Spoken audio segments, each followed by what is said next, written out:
You can get a V8 Defender for just a little bit more than what this costs. Obviously, you can't get the V8 in the 130, so kind of a weird situation. But hey everyone, it's Ben Hardy here, and in today's video, I'm going to be looking at the all-new Defender 130 with the X package. Before we get into this video, though, a huge shout out and thank you to the Land Rover here in Lehigh, Utah for giving me some time with this Defender. I'm going to include a link to their inventory in the description down below, so you can check out what they have currently. And by the way, this Defender is available for sale. And if you don't already know, the Land Rover here in Lehigh, Utah does not charge any sort of markups over MSRP whatsoever.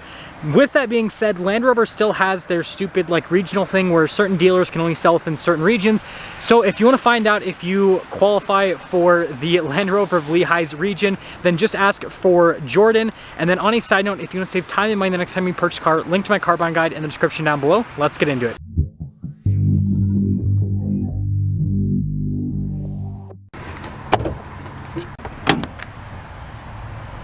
So under the hood, we have a turbocharged 3-liter inline-6 that goes through an 8-speed automatic transmission. Fuel economy 17 around town and then 21 on the highway, with power outputs being 395 horsepower and then 406 pound-feet of torque. Now, before we go to the front end, I do want to mention, if you want to see more videos just like this, then I recommend you subscribe because I post content every single day. Starting with the hood itself, notice it's all blacked out, and I've always been a fan of this on the Defender. I think that looks really cool. And then you guys can also see the blacked out Defender logo. And then coming down below, the contrast between the silver and the black on this Defender looks absolutely fantastic. You can see the LED lights there with the daytime running lights. And yeah, pretty much just everything's blacked out there at the bottom. You got the fog lights. And then, you know, look how the front end's sculpted for approach angle. And yeah, when you put it all together, I mean, this thing means business. Come around the side here, our tire wheel setup is 275, 45, 22 in the front and over in the rear as well. And you actually do get Brembo brakes with this particular package, which I think is pretty cool. And then notice the 5-spoke design. I think that actually looks really good with the Defender. And notice that this also does come with air suspension. Now we have the smaller style painted fender flares right there, and then notice with our little Defender accent venting piece, whatever you want to call it, Defender X badge down below. It's kind of hard to see because of the lighting. Sorry about that. And then yeah, it's two-tone here, which is cool.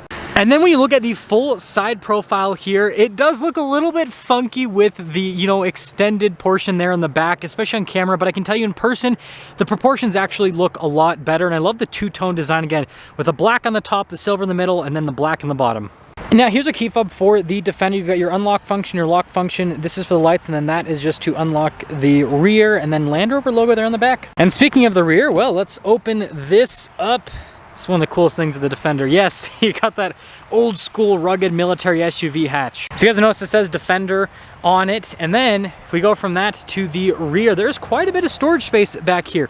So just behind the third row itself, it's still not massive when it comes to storage, but with the third row folded down here, you can see that you've got quite a bit of storage in the rear. Now we do have some other controls. This is to raise and lower the rear end with that air suspension, which kind of adds to the practicality. And if you're wondering, to get the third row up, all you have to do is just pull the strap and then it's into place. Look at that power outlet, that's pretty cool. And then closing this is super simple. You just, Now I think the taillights here with this Defender are pretty cool looking. That's one thing that I do like about the X package, so they're kind of like smoked out. And then you can see the badges are also darker. And then we do have recovery hooks here on the back. And then this is cool. Look at the spare tire carrier, how you've got a cover over it. Definitely gives it a much more premium appearance. And then you guys can see the receiver hitch there at the bottom. And putting it all together, I definitely still prefer the looks of the 110 over the 130 here, but you know, you can't deny the practicality makes this a little bit more attractive, right? And this, my friends, is why you get the X. Really nice leather trim, and you still have like the utilitarian design with the exposed rivets, and then look at the wood trim as well. Speakers for the sound system. Definitely like a luxury slash utilitarian appearance. It's cool. And then you got these really nice leather seats. Now they do have some not leather trim on them, but you can see perforated there in the center and everything. Looks great. And actually popping in space in here is really good. You've got this little storage pocket right here. We've got vents here in the center, and then you guys can see the climate controls just down below. And then headroom's also solid. Accessing the third row is pretty easy. You just grab this right here, and then that lets you basically throw the seat forward. It is definitely easier to do with two hands rather than one. But anyways, the seats in the rear are just as nice as the seats in the middle. Now I would reserve them for kids in terms of the space they provide. And notice they actually have their own sunroof back there, which is also a nice feature.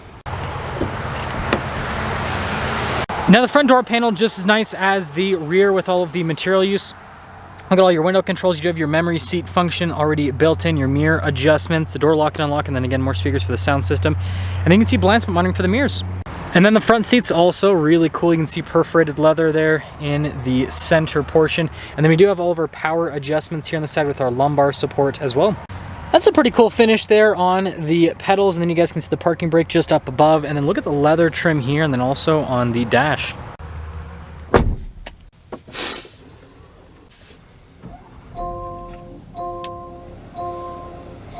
So here is our steering wheel. You guys can see really nice leather trim all around, even with the airbag cover as well.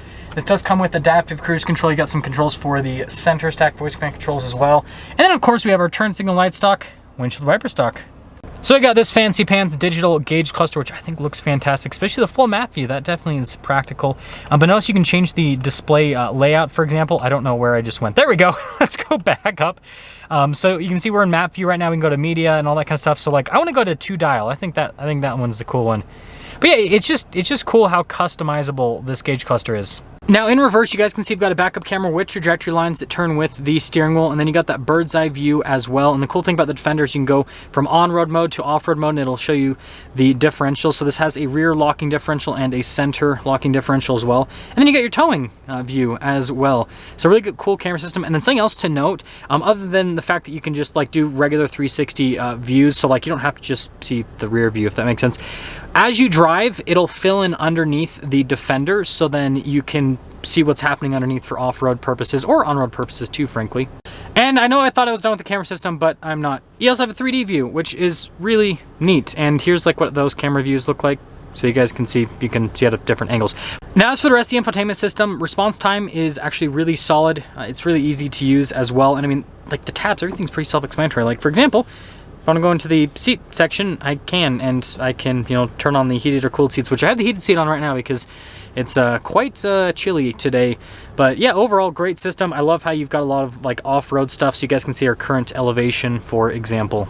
Shifter for the 8-speed automatic transmission. It does have a manual shift function, and then we've got our whole like climate control slash drive mode slash lots of stuff happening here section. So this is for the air suspension to raise and lower it. That's your stability control. That's your low range. That's your hill descent control, auto stop start, and then you guys can see the stuff for the climate system. So for example, if I want to change the temperature, I just can kind of do that with the dial, and then I can push in, and that'll let me adjust the seat, and then I can push this in for fan speed, and then that's done. And then this is the drive mode select, so push that in, and then you guys can see all the different drive modes.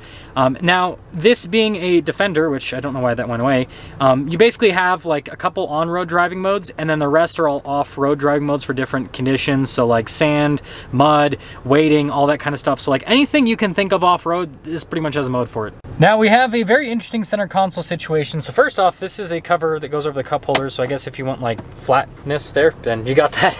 We got some charging ports here, and then you guys can see all the storage space underneath, and look at the wood trim here. That's definitely cool.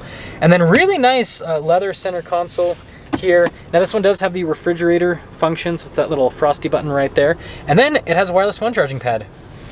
Now, I know I mentioned this earlier, but again, look at the leather trim all over the dash, and then you guys can see the recessed Defender logo, and that's even more storage space. And then yes, this is a grab handle covered in leather, and glove box. Wow. Now this of course has the camera mirror system, which you guys know I'm a huge fan of. That's a nice bit of safety tech. And then we've got the panoramic sunroof here up front. Controls for it are just right there.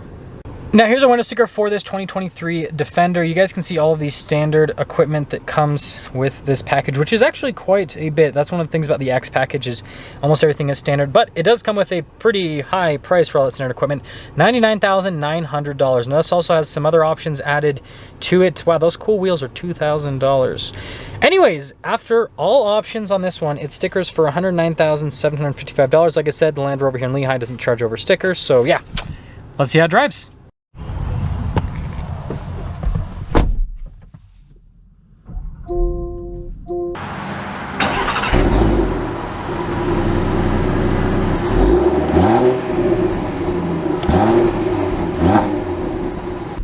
Well, let's talk about visibility before we set off. Here's your visibility over the hood, and hopefully you can now see the heads-up display.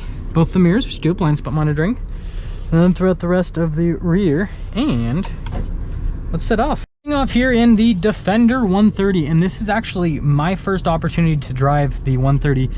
The first one that I reviewed was pre-sold, so I could only do a walk around on it, but this one happens to be available, and my guess is just because it has the X package.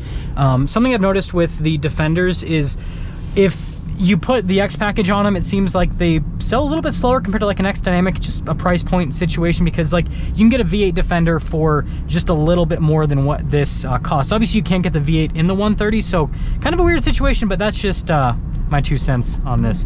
But anyways, other than me apparently not knowing how to work the windshield wipers, this is so incredibly smooth. Like, this is the one thing that just always impresses me about Land Rover's modern SUVs when I drive them. And you know, the older ones were also smooth too, but like they've seriously like perfected air suspension. It's just crazy how comfortable this is. Now, you know, I know a lot of people now are kind of cross-shopping the Defenders with, you know, the new full size and then also with the Sport as well, even though they're all kind of in different segments. You know, they're all Land Rovers at the end of the day. And here's what I have to say is the Sport, surprisingly, I think might be the smoothest in terms of how like it drives. Like, it's very comfortable. The full size is also right up there. The Defender, you know, being a little bit more rugged, it's not as smooth as either of those, but it's still like, if you jump into this and you're going from like pretty much any other car, like this is a very comfortable vehicle. And I think another thing that I want to answer in this review is, you know, would you go for the third row full size or this Defender 130? I think that's definitely an interesting question. But some other stuff, this interior is super nice. And get our acceleration here. Wow. Yeah, this thing's got some get up and go. You guys know I'm a huge fan of this inline six. I feel like it's got really good power. It's super smooth, and you know, this is obviously not the most efficient vehicle on the planet, but you know, for what this is, it's actually pretty dang fuel efficient. Now, would it be cool if Land Rover put the V8 in this? Yes, but you know, I really don't think that it's necessary. I think that this is the powertrain sweet spot with the Defender. As cool as V8s are, this inline six is so good that it makes me not really think that you'd need to get a V8 with this vehicle. Now, this is what's really impressive to show, is going over like little dips like this. That was my tripod, by the way. That silly tripod always likes to fall. But yeah, like you can kind of feel it's happening, but like not a lot. Like, this really isolates you, which I think is awesome. Again, it's this rugged off-roader, but it really is also a really good luxury car as well. And some of you might be wondering if I'm feeling any difference in terms of how this drives versus the 110, and frankly, not really. It feels like it drives pretty much identically to the 110. I don't really notice yeah, any difference. Yeah, that engine's so good. So summing things up here with the 130 after finally driving it, it basically drives just like the 110. That's what it feels like to me. Now, obviously, in off-road circumstances, this isn't going to be as good as the 110, but who's going to, like, people don't even take 90s off-road. Like, Defenders are, you know, they're basically the Land Rover's equivalent of the G-Wagon. Tons of off-road capability. Nobody actually uses the off-road capability, which is fine. Yeah, I like the practicality. Now, would I get this or a full size of the third row? That's a tough one. I like the look of the full size more than this. I like the look of the Defender 110 more than the full size, like, just so you guys kind of understand. Like, the 130 doesn't look bad, but I think the full size looks better as like a, you know, bigger, like stretched out SUV, if that makes sense. So yeah, there's that. But the other thing I'm kind of looking at is, you know, obviously this new generation of full size is going to have pretty crazy, you know, resale value initially because everyone's hyped up about it because it's the new full size.